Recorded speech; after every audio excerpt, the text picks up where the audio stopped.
మా తమ్ముడికి సపోర్ట్ చేయండి, నేను 5 కోట్లు ఇచ్చాను కాబట్టి మీరు అసలు నువ్వు ఏ రోజు ఒక 5 పైసలు తీసి ఖర్చు పెట్టను నువ్వు. నేను వస్తా, నేను ఈవెంట్కి ఫ్రీగా వస్తా, దాని మీద ఎంత కలెక్ట్ అవుతుందో మీరు కలెక్ట్ చేసుకోండి అని చెప్పే నువ్వు, పిల్లికి బిచ్చం పెట్టను నువ్వు ఈ రోజు నీతి సూత్రాలు వల్లిస్తే, కాపు అని ఒక ట్యాగ్ తగిలించుకుని ప్రపంచానికి ఏదో మెసేజ్లు ఇస్తే ఎవడు వింటాడు? ఎందుకు వినాలి? న్యూట్రల్ గా ఉండు, గౌరవం కాపాడుకో. నువ్వు ప్రపంచానికి ఇవేమి ఇవ్వద్దు. నువ్వేం చెప్పావు? నీతి సూత్రాలు, నీతి సూక్తులు. నాకు సంబంధం లేదు పాలిటిక్స్. నన్ను అడగద్దు ఈ క్వశ్చన్స్. 10 సార్లు చెప్తున్నాను నేను, నాకు అవసరం లేదు అని చెప్పావు. మళ్ళీ ఏ మొహం పెట్టుకుని వచ్చావు? ఒక మాట మీద నిలబడే మనస్తత్వం లేదా నీకు? కనపడరు మీరు, కానీ మీకు క్యాస్ట్ ఫీలింగ్స్ ఎంత ఉంటాయంటే అంత ఉంటాయి. ఒకప్పుడు చంద్రబాబుని తిట్టిన ఈ చిరంజీవి ఈ రోజు ఇదేంటి చంద్రబాబు గొప్పోడంట, కూటమి చాలా బాగుందంట.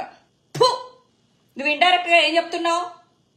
ముద్రగడ వచ్చారు కాబట్టి మీ తమ్ముడు ఎక్కడ ఏమైపోతాడో రేపొద్దున నువ్వు కూడా ఈ పవన్ కళ్యాణ్, ఈ పావలగాడు ఏదైనా ఇదేంటి నిలబెట్టేస్తాడేమో, గవర్నమెంట్ నిలబెట్టేస్తాడేమో, పెట్టేస్తాడు. 20 సీట్లకి 21 సీట్లకి కూడా ఎవడైనా ముఖ్యమంత్రి అవుతాడా? బుద్ధి లేదు అంటే చంద్రబాబు గారు ఏమన్నా పుట్టుకుమంటే పవన్ కళ్యాణ్ గారిని నిలబెడదామనా? ఏమన్నా ఆలోచనలు ఉండొచ్చు, క్రిమినల్ బ్రెయిన్లు ఉంటాయి కదా మీ వెనకాల. ఇదేదైనా థాట్స్ పెట్టుకుని మీ ఓడికి సపోర్ట్ చేస్తున్నారా? ఆడికి ఏమన్నా మెంటల్లీ అసలు ఏమన్నా నిలబడుతుందా? ఒక మాట మాట్లాడేది ఏమన్నా అర్థం ఉంటుందా? ఆడేమన్నా మాట్లాడుతున్నాడా? నా ప్రభుత్వం వస్తే నేను ఇది చేస్తాను అని చెప్పేసి జగన్ లాగా తొడగొట్టి ఏమన్నా చెప్తున్నాడా? చెప్పలేకపోతున్నాడు. ఆడేం చెప్తాడు 24 గంటలు? జగన్ నిన్ను దింపుతా, జగన్ నిన్ను ఇలా చేస్తా, జగన్ నీ ప్రభుత్వం నచ్చట్లా, జగన్ నా పెళ్ళాలని అంటావా? నీ బతుకిదే కదరా పావలాగా. ఇలాంటి మెగా కుటుంబాన్ని ప్రజలేదో నమ్మేస్తారు. అరే నువ్వు నిజంగా ఇదేంటి చిరంజీవిగా నువ్వేదో పెద్ద నిలబెడతావు, కాపుల పరువు తీకోకుండా కాపుల్లో ఒక పెద్ద నాయకుడు అవుతాడు, రంగా తర్వాత చిరంజీవి అన్న మన కాపుల పరువు నిలబెడతాడు అంటే నువ్వేం చేసుకున్నావు? చిరంజీవిగా ఢిల్లీ వెళ్ళి కనీసం నీ కార్యకర్తలకు గాని, నీ ఎమ్మెల్యేలకు గాని, లేకపోతే నీకు డబ్బులు ఖర్చు పెట్టిన వాళ్ళకి గాని ఒక్క మాట చెప్పకోకుండా కాంగ్రెస్ లోకి తీసుకెళ్లి కలిపేసావు ప్యాకేజీలు తీసుకుని. నీ బతుకు ఒక ప్యాకేజు, నీ తమ్ముడు బతుకు ఒక ప్యాకేజు. మీ బతుకులు జనాల కోసమో కాపుల కోసమో కాకోకుండా మీ ఉద్యమాలు లేకపోతే మీ పార్టీలు కేవలం మీ ప్యాకేజీల కోసమే మీరు పార్టీలు పెడతారు. ఈ రోజు కాపులు పరువు తీయడానికి, కాపులు రెచ్చగొట్టడానికి మీ వాయిస్ ను ఉపయోగిస్తారు తప్ప వాళ్ళకి బ్రెయిన్ ఉపయోగించేలాగా చేయరు. కాపు ఫీలింగ్ బ్లడ్ లో ఉంటది, కానీ కాపుల కోసం నిలబడదాం, కాపుల కోసం పోరాడదాం ఆ బుద్ధి మాత్రం ఉండదు. మీ పర్సనల్ ప్రయోజనాల కోసం ప్యాకేజీలు తీసుకుని పక్కకు బెంగేస్తారు మీరు. ఎంతసేపు జనాల దగ్గర నుంచి డబ్బులు లాగడమే. ఆ స్నేక్ బాబు గారు శుద్ధులు చెప్తాడు, కనీసం ఆడి కూతురికి పబ్బుల్లో ఉగాది పచ్చడి నాకకూడదని కూడా తెలీదు. అంత అమాయకురాలు అది. ఈ దీంతో ఉగాది పచ్చళ్ళు నాకిచ్చి అయ్యి అలవాట్లు చేసి మొగుడు దగ్గర నుంచి ఇదేంటి డైవర్సులు తీసుకుని ఇంటికి వస్తే ముద్దులు పెట్టుకుని మూతులు నాక్కుని ఫోటోలు పెడతారు. మళ్ళీ నీ కూతుర్ని ఒకటి కంట్రోల్లో పెట్టలేవు స్నేక్ బాబుగా. నువ్వు ప్రపంచానికి వచ్చి ఆంధ్ర జనాలకి ఏదో శుద్ధులు చెప్తావు. నువ్వు నీ ఇంట్లో ఒకటి సరిగ్గా ఏడ్చిందా మీ కాపురాలు? ఇంకా ఆ చిరంజీవి గారి ఫ్యామిలీ అయితే ఇంకా చెప్పే అక్కర్లేదు. పొద్దున లెగిస్తే ఒక పెళ్లి, పొద్దున లెగిస్తే ఒక డైవర్స్. వీళ్ళు వచ్చి నీతులు మనకి ఎవరికి ఓటు వేయాలో వీళ్ళు చెప్పేస్తారు. మనకి బ్రెయిన్ లేవా? మనకి మంచి జరిగింది ఏ ప్రభుత్వంలో మంచి జరిగింది అని మనకి తెలీదా? మరి అంత పెద్ద శుద్ధులు చెప్పే నాయకులైతే మీరు మీ పార్టీలు ఎందుకు కాంగ్రెస్ లో కలుపుకున్నారు? మీ బతుకులేమో గంగల్లో కలుపుకుంటే మేము చూడాలి. నిన్ను నమ్ముకున్న ప్రజారాజ్యం పెట్టుకున్నప్పుడు నిన్ను నమ్ముకున్న వాళ్ళందరినీ గంగలో కలిపి కాపులందరి పరువు తీసి నువ్వు ఎందులో అయినా కలుపుకుంటావు. నువ్వు మళ్ళీ ఎలక్షన్స్ ముందు తగలాడి మాకు వాళ్ళకు ఓటేయండి, వీళ్ళకి ఓటేయండి అని చెప్పి శుద్ధులు చెప్తావు. నీ గురించి మాట్లాడి వేస్ట్. ఇంకా మా జోలికి రాకపోతే మేమెందుకు వస్తాం మీ జోలికి? పావలా నీ బతుకుకి ఏ రోజైనా ఓగకుండా తాగుపోతున్నా కొడక ఇలా ఊగుతావు, అలా ఊగుతావు, జుట్టు ఇలా ఎగరేస్తావు, అలా ఎగరేస్తావు, పూనకాల్లా కొడక. నీకెందుకురా నీ యాక్టింగ్లు, నీ డైలాగులు అవన్నీ ఎక్కడైనా పెట్టుకో, బెడ్రూమ్ లో ఊగు. అదే కదా నీకు వచ్చింది.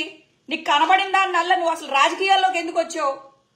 వేరే మహిళలు అది ఇది అని రెచ్చగొట్టి వాళ్ళు మన చుట్టూ తిరుగుతుంటే పూట ఒక దాన్ని తీసుకెళ్లి వేసేసుకుందామని కదా, వేసుకుందామనే కదా నువ్వు పార్టీ పెట్టుకుంది. నువ్వు నిజంగా ఎవరికి న్యాయం చేయడానికి వచ్చావు? ప్యాకేజీలు ఏరుకోవడానికి, జనాల దగ్గర నుంచి ఇదేంటి జనసేన సేన పిల్లలేంటి పిల్ల సైన్యం దగ్గర నుంచి డబ్బులు ఏరుకోవడానికి, అలాగే వచ్చిన ఆడవాళ్ళని వాడుకోవడానికి తప్ప నీ పార్టీ ఎందుకైనా పనికొచ్చిందా? నువ్వు పెద్ద ఉద్యమ నాయకుడిలాగా మాట్లాడుతావు. నోట్లో ఒక కొంచెం చొక్కబడకపోతే కనీసం జగనన్న గురించి నోట్లో నుంచి ఒక ముక్క రాదు నీకు. తాగేసి వచ్చి ఎక్కి అదేదో పెచ్చ కుక్కల వ్యాన్ లా ఉంటది కదా, ఆ వ్యాన్ వేసుకుని వచ్చి ఆ వ్యాన్ ఎప్పుడు తీస్తాడో ఆడికే అర్థం కాదు. ఆ వ్యాన్ ఎక్కి పిచ్చగోతలకు వస్తాడు. కనీసం మీ కాపుల్లో నీకు గౌరవం ఎడ్చిందారా? నువ్వు ఒక్కడమే నిలబడి ఉండుంటే నీ కాపు సైన్యమే నిలబెట్టేది నిన్ను. నువ్వు అలా నిలబడకుండా చౌదరిలు సంక నాకడం వల్ల కదా నీకు ఈ రోజు ఇలా వచ్చింది. ఈ రోజు ఎన్నికల సంఘానికి నేను ఒకటే చెప్తున్నాను, ఏంటి సార్ ఇది? ఇలా మాట్లాడితే ఎలా సార్ ఊరుకుంటున్నారు మీరు? ఎన్ని వార్నింగ్లు ఇస్తున్నాడు సార్? అసలు ఈ టీడీపీ జనసేన వలన గీతాంజలి అనే ఒక అమ్మాయి చనిపోయింది. అలాగే మంగళగిరిలో కూడా వీళ్ళు రెచ్చగొట్టే వ్యాఖ్యల వలన చంద్రబాబు, పప్పుగాడు, అలాగే పవన్ కళ్యాణ్ చేసే వ్యాఖ్యల వలన జగన్మోహన్ రెడ్డి గారి మీద హత్యా ప్రయత్నం జరిగింది. పదునైన రాయితో గురి చూసి కొట్టడం ఒకటి జరిగింది. అలాగే మంగళగిరిలో మేకా వెంకటరెడ్డి అనే అతన్ని దారుణంగా దుర్భాషలాడుతూ వైఎస్ఆర్సీపీ వాళ్ళు ఇక్కడికి ఎలా వచ్చి మీరు ఇదేంటి వైఎస్ఆర్సీపీ గురించి మాట్లాడతారు, ఓటేయండి అని మీరు ఎన్నికల ప్రచారం ఎలా చేస్తారు అని చెప్పేసి ఒక అతను తెలుగుదేశం కార్యకర్త అతని వెనకాల నుంచి గుద్దాడు. దీనంతటికీ కారణం ఏంటి సార్? లోకేష్, మీరు ఎన్ని కేసులన్నా పెట్టించుకోండి, ఎన్ని కేసులు పెట్టించుకుంటే అంత మంచి ఒక తెలుగుదేశం పార్టీ నుంచి ఒక నామినేటెడ్ పోస్ట్ ఇస్తాము, మీకేం భయం లేదు, కేసులు పెట్టించుకోండి అని లోకేష్ మాట్లాడతాడు. ఇంకా పవన్ కళ్యాణ్ దగ్గరకు వస్తే మీరు కొట్టండి, ఎముకలు ఎరగొట్టండి, కాళ్ళు ఎరగొట్టి కూర్చోబెట్టండి, రాళ్లేసి కొట్టండి, బట్టలు తీసి ఇదేంటి పరిగెత్తించండి, ఇలా మాట్లాడుతున్నారు సార్. ఎన్నికల సంఘం ఇవన్నీ చూస్తుందా లేదా అని నేను ఒకసారి ఎన్నికల సంఘాన్ని రిక్వెస్ట్ చేస్తున్నాను. ఇంత రెచ్చగొట్టే వ్యాఖ్యల వలన మాకు అంటే వైఎస్ఆర్సీపీ పార్టీ బాగుంది, బాగా చేస్తోంది, ప్రజలందరికీ సేవ చేస్తుంది అన్న ఒక గీతాంజలి చనిపోయింది. ఆ అమ్మాయిని హెరాస్మెంట్ చేసి సోషల్ మీడియాలో లిటరల్లీ హెరాస్మెంట్ చేసి ఆ అమ్మాయి చనిపోయేలాగా చేశారు.